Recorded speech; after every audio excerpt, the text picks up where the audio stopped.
Avant de commencer, je voudrais simplement préciser une chose qui peut-être n'a pas été saisie par tout le monde, qui est que personne ici n'intervient en tant que membre des Alternatives catholiques, enfin en tant que membre, si bien entendu, mais en tant que porteur de la parole de l'association ou en tant que quoi que ce soit. C'est-à-dire que chacun est responsable de son propos, moi comme les autres, et je voudrais simplement que cette chose soit claire.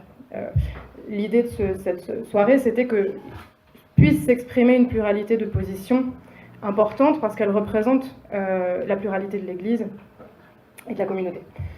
Ce point étant fait, voilà, je souhaiterais parler pas tant du cléricalisme, à vrai dire, que de ses conséquences, des conséquences de la lutte contre le cléricalisme. Bon, très rapidement, il est très commun aujourd'hui d'entendre parler d'anticléricalisme. Et alors évidemment, le terme n'est pas nouveau, hein, il a été abondamment employé, mais ce qui a changé, c'est quand même que le terme était beaucoup plus fréquemment employé chez ceux qui prenaient leur distance vis-à-vis de l'Église ou de la religion, et assez peu fréquemment tout de même dans le sein de l'Église catholique. Et il me semble que ce qui est extrêmement frappant, c'est qu'aujourd'hui, il est extrêmement commun chez nous. Hein, et il est de bon ton, et avec raison, de parler d'anticléricalisme. Et je dois avouer que moi-même, je ne pensais pas voir ça un jour. Je ne pensais pas voir une telle transformation du discours des catholiques sur ce point, alors même que j'étais plutôt, par mon éducation, préparée à le souhaiter. Moi qui ai été élevée par un père qui, pour réserver le terme de Seigneur à Dieu seul, appelle les évêques frères en Christ, donc, et non pas Monseigneur. Donc, voilà. Pour autant, je me réjouis de ce débat qui s'ouvre et qui s'ouvre dans les interventions qui vont arriver maintenant sur cette critique du cléricalisme. Pour autant, ce que je voudrais aborder avec vous tout de suite, ça n'est pas tant l'anticléricalisme que les conséquences que peut avoir la lutte contre l'anticléricalisme. Et pour le coup, je serai très brève, mais il me semble qu'il y a un risque de confusion et un risque à se tromper dans la gestion du problème. Il me semble que de plus en plus, le concept d'anticléricalisme revient de manière extrêmement fréquente et on a l'impression qu'il y a quelque chose là comme une panacée où pour résoudre les problèmes d'abus de pouvoir dans l'Église, il faudrait renoncer à la position dominante des clercs, ce qui est effectivement extrêmement intéressant, comme si c'était la solution définitive. Or, je vais vous faire part d'une expérience tout à fait personnelle, mais qui m'a amenée à repenser cette question. J'appartiens depuis peu à une paroisse qui est extrêmement chouette. Extrêmement chouette, entre autres, parce que s'y manifeste une vie communautaire extrêmement riche et vivante. S'y manifeste une volonté d'engagement et un désir d'engagement de la part de la communauté laïque extrêmement fort, qui s'associe de la part du prêtre de cette paroisse à un désir de déconstruction de la figure de pouvoir du prêtre qui est extraordinairement louable. Donc on pourrait avoir l'impression que sous cet aspect, cette paroisse est une sorte d'idéal, et moi sur le moment c'est ce que je me suis dit, très sincèrement, d'idéal de la paroisse de demain.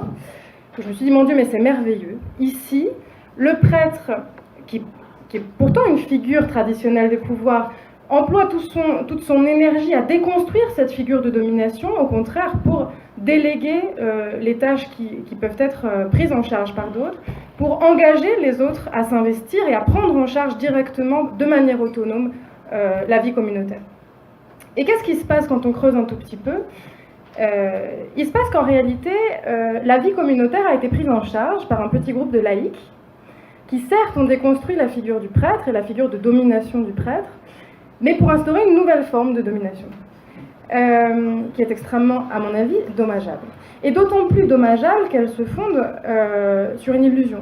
C'est-à-dire qu'elle se fonde sur le fait que chacun dans cette paroisse, et avec raison parce que véritablement ce qui s'y passe est très beau, se dit « mon Dieu, c'est merveilleux », sans voir que ce que dissimule parfois ce type de destitution, c'est tout simplement la reconstitution d'une autre forme de pouvoir laïque, et non plus cléricale, mais sur des bases qui sont tout à fait identiques. Donc, très rapidement, et je ne vous prendrai pas beaucoup de temps, je voudrais simplement qu'on ne se trompe pas de traitement pour la guérison du symptôme.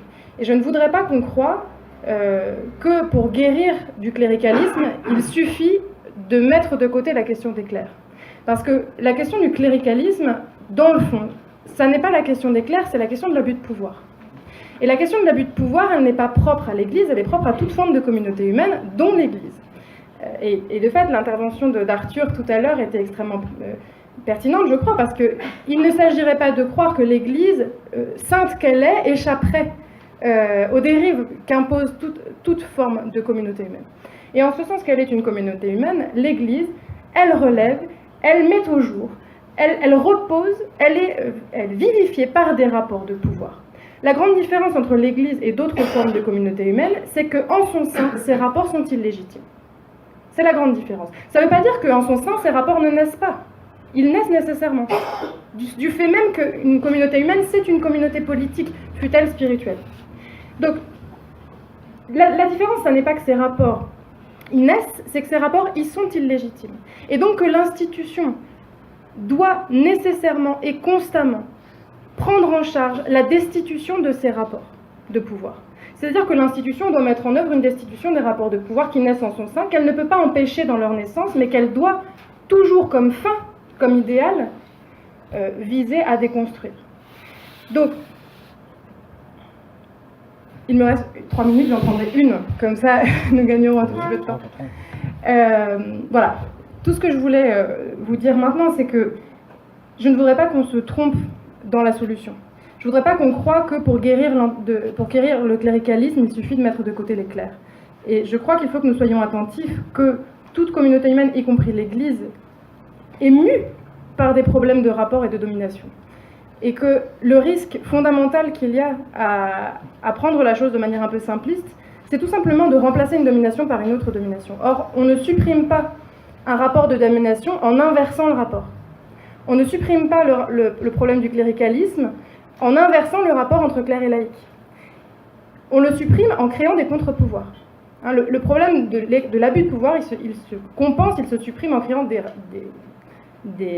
rapports de pouvoir qui permettent une égalité et un contrôle mutuel, et pas en inversant simplement le rapport. Et je crois que là, il y a quelque chose auquel nous devons être particulièrement attentifs pour que ne se reproduise pas la même gouvernance des élites, pour reprendre l'expression de François, mais qu'au contraire, nous trouvions une solution véritable à la crise qui se présente.